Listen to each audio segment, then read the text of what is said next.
김남준 목사님과 함께하는 시험에 관하여 구역 공부를 시작합니다. 여러분 안녕하십니까? 그새 가을이 훨씬 깊어졌습니다. 왜 그런지 여름은 좀처럼 가을에게 자리를 내주지 않으려는 것 같습니다. 아직까지도 꽤 더운 날입니다. 비가 오고 이제 추위가 다가오리라고 생각됩니다. 결실의 계절에 여러분들에게 풍성한 신앙의 열매가 있기를 바랍니다. 자, 오늘은 드디어 제5장 두 마음을 품지 말라라고 되어 있습니다. 짧은 본문이지만 우리 같이 한번 읽어볼까요? 시작. 두 마음을 품어 모든 일에 정함이 없는 자로다 라고 했습니다. 자, 그러면 한번 볼까요? 이제 신앙이 견고한 사람이 있고 그다음에 쉽게 흔들리는 사람이 있습니다. 근데 무슨 차이가 있을까요? 견고하다라고 하는 것은 쉽게 흔들리지 않는다는 뜻이죠. 그런데 신앙에서 견고하다라고 하는 것은 생명의 힘이에요. 바위처럼 그냥 흔들리지 않고 있는 것이 아니라 충만한 생명의 힘 때문에 흔들리지 않고 서 있는 것, 그것이 신앙입니다. 한번 그림을 보시면 한 사람은 아주 쉽게 흔들립니다. 뭐 추워서 떨고 있는 것처럼 보이지만 그게 아니라 신앙이 쉽게 흔들리는 거죠. 그래서 시련이 오거나 유혹이 오거나 혹은 시험이 닥칠 때 이렇게 신앙의 중심에서 벗어나서 이리저리 흔들리는 것입니다. 근데 이것은 결국 그 사람의 마음이 나뉘어진 것을 보여줍니다. 하나님의 사랑으로 하나 되지 못한 그런 마음의 나눔이 있다는 거죠. 그래서 마음이 그렇게 갈라졌기 때문에 신앙이 흔들리게 되는 것입니다. 이에 비해서 견고한 사람은 이렇게 믿음의 지식과 마음의 사랑, 예수 그리스도를 믿고 하나님을 믿음으로 확고한 지식을 가지고 있고 또 마음에는 주님을 향한 사랑이 가득할 때에 흔들리지 않는 충만한 생명력을 가지고 견고한 신앙생활을 하게 되는 것입니다. 그것이 어느 한 순간에 마음에서 사랑이 나뉘어지게 될 때 지식에도 불구하고 그의 마음은 정체를 잃게 되는 거죠. 그래서 쉽게 흔들리게 되는 것입니다. 자, 사람의 마음은 인격과 삶의 심장부예요. 그래서 배를 비교해 봅시다. 이렇게 큰 배가 바다를 항해하며 지나갑니다. 그래도 그 배를 움직이는 것은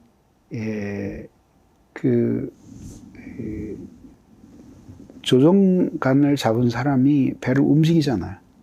그래서 그렇게 어마어마하게 큰 배도 다 잡고 이렇게 돌리면 배가 오른쪽으로 가고 또 반대로 돌리면 이렇게 돌리면 왼쪽으로 갑니다. 결국 마찬가지로 무엇을 실었든지 그리고 얼마큼 큰 배의 크기든지 그것과는 상관이 없이 결국 배는 어떻게 방향을 잡느냐에 따라서 그 거대한 배가 움직이는데 마찬가지로 그러면 인간의 삶이 결국은 마음을 따라가게 되어 있다는 거죠. 얼마나 많은 인생의 영광을 가지고 있든지, 혹은 얼마나 많은 인생의 짐을 지고 있든지, 그럴 거는 상관이 없이 이 방향을 어느 쪽으로 트느냐에 따라서 그의 삶의 방향은 달라지는 거죠. 그래서 이제 마음은 인격과 삶의 심장부라고 할 수 있는 거죠. 그래서 결국 하나님을 사랑하면, 그러면 하나님을 향하여 살게 되지만, 만약에 그 사랑하는 마음이 사라지고 나면, 그럼 인간의 그 마음은 결국은 자기의 영광을 추구하게 되는 거죠. 자기가 높은 자리에 오르고 자기 자신을 행복하게 하고 자기 자신의 영광을 추구하게 되는 것입니다. 그러면 결국 여기에서 보면 누구든지 이 마음이 이렇게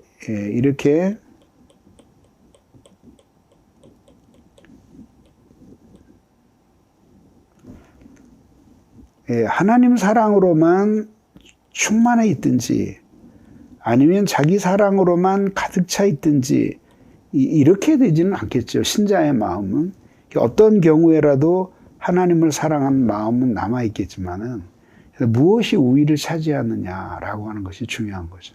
그래서 이런 경우에는 지금 거의 대등하게 결국은 자기의 영광을 구하게 되잖아요. 결국은 마음이 이렇게 나뉘면서 두 마음을 품게 될 때, 그때에 이렇게 해서 한편으로는 하나님을 사랑하고 한편으로는 자기 영광을 사랑하는 이렇게 찢어진 마음이 될 때, 그때에 시험에 쉽게 흔들리게 된다, 이런 이야기입니다.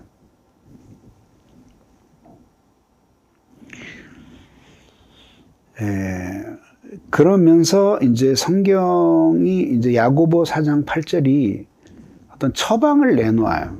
그 처방이 뭐냐면, 두 마음을 품은 자들아, 마음을 성결하게 하라.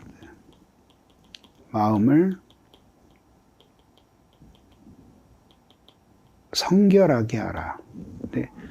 거룩할 성자의 깨끗할 결자예요. 그러니까 마음을 깨끗게 하라. 이렇게 마음을 깨끗게 하면 결국은 이런 식으로 쪼개졌던 인간의 마음이 다시 하나가 된다는 것을 보여주는 것입니다. 그럼 결국 우리를 거룩하게 하는 것이 무엇이냐? 그죠? 그거는 우리 스스로가 우리를 거룩하게 하는 것이 아니라 성령님이 우리를 거룩하게 하십니다. 그래서 우리를 성결하게 하시죠. 그래서 성령 받지 못한 사람은 자기의 육체의 욕심의 지배를 받으면서 살아가고, 성령의 충만한 은혜를 받으면 그 사람은 이제 성결해집니다. 그래서 거룩한 사랑으로 가득 차게 되어서, 그래서 하나님의 뜻대로 살고 싶은 사람이 되는 것이죠. 그래서 그 과정을 이제 도표는 이렇게 나타내고 있습니다. 결국 이렇게 불결한 마음이죠. 하나님을 한편으로는 사랑하는 것 같지만 자기 자신을 사랑하는 마음이 많아서 마음이 찢어지게 되죠. 근데 여기에서 결국은 인간은 근심하게 되고, 그리고 시험을 당할 때에 그 시험에 대처할 수 없게 됩니다. 이거 자체가 마음에 커다란 무게가 되는 거죠. 그래서 두 사람이 함께 이제 검투를 하는데, 한 사람은 아주 날렵한 차림의 갑옷을 입고 전투, 말하자면 결투에 임하는데, 한 사람은 손과 발에 무거운 모래가 매달려 있다면 누가 이기겠습니까? 말할 필요도 없는 거죠. 그러니까 그렇게 하나님 사랑하지 않고 세상을 사랑하고 자기를 사랑하는 마음이 무게가 되는 거죠. 그래서 시험이 올 때 민첩하게 대응할 수가 없어요. 그래서 도표를 보시면 이렇게 불결한 마음을 가진 사람이 하나님께 나아가게 되죠. 그러면 하나님은 말씀을 주시고 기도할 수 있게 해주셔서 다시 그가 이 마음으로 회복해서 하나님 사랑하는 마음을 갖게 돼요. 그때 이 불결한 마음은 성결한 마음이 되고 그때의 순수한 사랑으로 이웃을 대하게 되는 거죠. 이렇게 함으로써 결국 변화가 되는 것입니다. 그래서 이제 히브리서 4장 16절에서 이렇게 말하죠. 우리 같이 읽어봅시다. 시작. 그러므로 우리는 긍휼하심을 받고 때를 따라 돕는 은혜를 얻기 위하여 은혜의 보좌 앞에 담대히 나갈 것이니라 말하고 있습니다. 결국 오늘의 이 공과는 아주 매우 간단합니다. 결국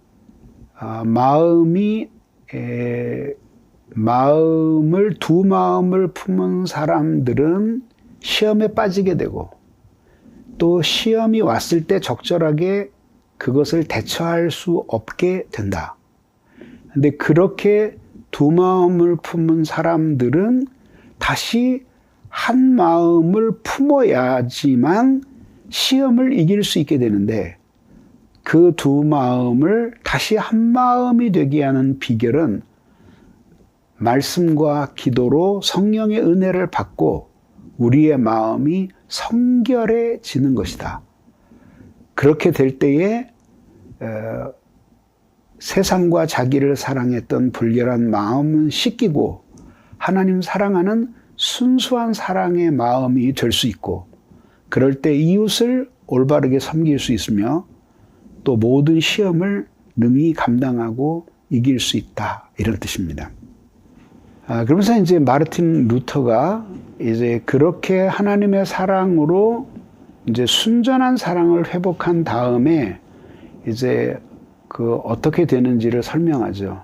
그래서 그리스도인은 자신 안에서가 아니라 그리스도와 이웃 안에서 산다. 그는 믿음을 통해 그리스도 안에 살고 그 믿음으로 말미암아 사랑을 받게 되어 그 사랑을 통해 이웃 안에서 산다. 믿음으로써 자신을 넘어 하나님께 올려지지만 그렇게 하나님의 사랑을 알게 되면 자신 아래로 이웃에게 내려간다. 그러나 그는 언제나 그분과 하나님과 그분의 사랑 안에 거하게 된다. 이런 이야기를 했습니다. 원리가.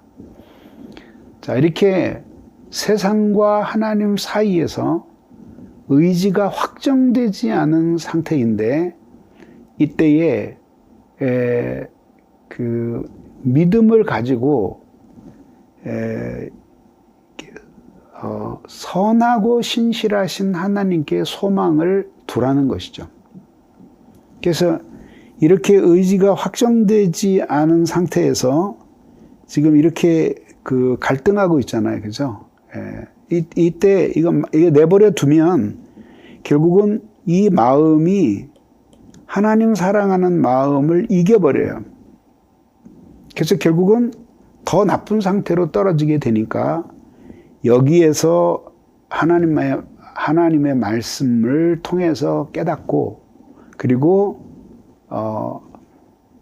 아주 그 신앙의 본질로 돌아와서 그래서 인생의 소망의 닷을 자신과 세상에 두지 말고 선하고 신실하신 하나님께 두어야 된다라는 것입니다. 자, 그러면 이제 문제로 들어가겠습니다. 마음이 나뉜 것과 사랑은 어떤 관계가 있습니까? 마음이 나뉘면 마음 안에서 사랑도 나뉜다. 그죠? 그래서 마음이 나뉜 것 자체가 사실은 이미 마음 안에서 사랑이 나뉜 것이에요. 그래서 시험에 드는 것은 하나님이 시험하기 때문이 아니라 인간의 마음이 그렇게 나뉘어져 있기 때문에 결국은 찢어진 사랑 속에서 인간이 시험을 당하게 되는 거죠. 2번, 두 마음이 불결한 마음이라는 사실이 암시하는 바는 무엇입니까?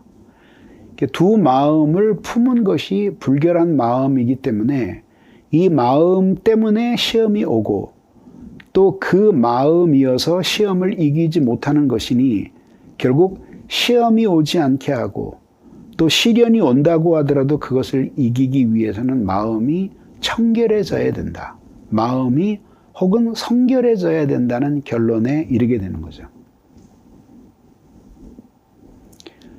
그러면 성경적으로 그렇게 청결해진 마음 혹은 순결해진 마음이란 어떤 마음입니까? 그건 여기서 성결, 그 다음에 청결, 순결 다 거의 같은 뜻이에요. 그래서 성경적으로 순결한 마음은 어떤 마음이냐?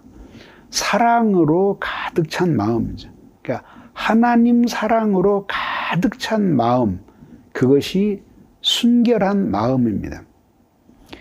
그 마음을 되찾으면 결국은 시험에서 벗어날 수 있고 시험을 이기는 모든 과정이 그 마음으로 돌아가는 과정이에요. 정함이 없다라는 말은 무슨 뜻입니까? 의지가 확정되지 않았다 이런 뜻이에요. 어떤 의지? 전심으로 하나님을 의지하여야 되겠다라고 하는, 여기에서는 이제 의지해야 되겠다라고 하는 의지가 확고한 결심, 마음의 뜻함이 필요하다 이런 뜻입니다. 그래서 그렇게 마음이 확실하게 하나님을 의지하게 되려면은 눈에 보이는 것들에 막 흔들리는 마음이 되어서는 안 되고 하나님의 말씀과 기도로 은혜를 받고 성령이 충만해질 때 그때의 성령의 역사로 우리의 마음이 아주 확고한 흔들리지 않는 의지를 갖게 되는 것입니다. 시편 57편에서 다윗은 흔들리는 마음을 어떻게 고정시켰습니까? 이게 결국은 마음이 흔들릴 때 이 정신이 하나님의 약속의 말씀을 굳게 붙들고 그 약속은 반드시 이루어질 수 있다라는 마음을 가지고 그 마음을 하나님의 말씀에 묶은 거죠. 배를 생각해 보세요. 배가 아무리 부두에 들어왔다고 하더라도 정박하지 않는 한 배는 흔들립니다. 아무리 큰 배라도 부두에 댄 다음에는 서서히 도항사의 인도를 따라서 바짝 부두에 붙이고 그리고 줄을 단단히 묶음으로써 그 배는 흔들리지 않고 비로소 그 항구에 정박하게 되는 것이죠. 이처럼 흔들리는 우리의 마음을 약속의 말씀에 단단히 붙들어 매고 그 말씀의 은혜를 받으면서 살 때 그때에 흔들리는 마음을 하나님의 뜻에 고정하게 된다 이런 뜻입니다. 자, 여러분 어떠셨습니까? 오늘 공과는 비교적 좀 짧았죠. 근데 이 핵심적인 말씀은 우리의 신앙생활에 매우 중요한 말씀들입니다. 어려운 때에 시험을 많이 당할 수 있고 또 우리 주위에 시험을 당한 사람들이 많이 있습니다. 그런 사람들을 말씀으로 붙들어주기 위해서라도 여러분이 하나님의 말씀에 고정된 심령으로 살아야 됩니다. 사실 신문지상이나 미디어를 보면 기독교에 대한 그 비난이 많습니다. 그리고 정말 교회는 반성해야 될 점들이 너무나 많습니다. 그래서 그럼에도 불구하고 오늘날은 이 일찍이 경험해 본 적이 없는 팬데믹 상황을 겪으면서 많은 사람들이 하나님을 마음으로 찾고 있습니다. 영적으로 휘어져 추수하게 된 밭과 같이 된 때입니다. 지금은 정말로 하나님이 예비하신 사람들은 조금만 하나님의 사랑으로 그들을 환대해주고 진리의 말씀을 가르쳐 주기만 하면 쓰러질 듯이 주님의 품에 안길 사람들이 참 많은 때입니다. 이런 때에 여러분들이 더욱더 이웃과의 관계에서 빛된 삶을 살고 그리고 사랑으로 그 모든 사람들을 대해 줌으로써 그들이 예수 그리스도를 믿을 수 있도록 여러분들이 이웃을 배려하고 환대하는 그리고 섬기는 그런 일들이 필요합니다. 우리 자신은 결코 세상 사랑과 자기에 대한 사랑으로 마음이 찢어지지 않고 마음이 하나 되기를 바랍니다. 시험에 들어 혹시 마음이 나뉜 지체들이 있다면 간절히 기도하고 하나님 앞에 매달림으로써 은혜를 받고 그리고 새롭게 하나님 앞에서 믿음으로 살 수 있기를 진심으로 바랍니다. 여러분에게 기도의 제목이 있습니다. 두 가지인데요. 하나는 이번 10월 24일부터 있을 가을 말씀 사경회를 위해 꼭 기도해 주시기를 바랍니다. 많은 사람들이 은혜를 받고 새로운 삶을 살 수 있도록 기도해 주시기를 바랍니다. 또 하나의 기도 제목은 10월 12일부터 14일까지 전국의 13개의 극동 방송에서 전국 라디오 사경회가 실시됩니다. 제가 3번 말씀을 내보내게 되는데요. 이때에 많은 사람들이 저녁 황금 시간대에 이 방송을 듣게 되는데 극동 방송에서도 개국 이래 처음 있는 일이랍니다. 이 많은 사람들이 곤고한 사람들이 이 말씀을 듣고 은혜를 회복하고 하나님 사랑으로 돌아올 수 있도록 전국 라디오 사경회를 위해서 여러분들이 간절히 기도해 주시면 감사하겠습니다. 여러분 오늘 하루도 행복한 삶을 보내시고 주일날 또 배울 수 있기를 바랍니다. 감사합니다.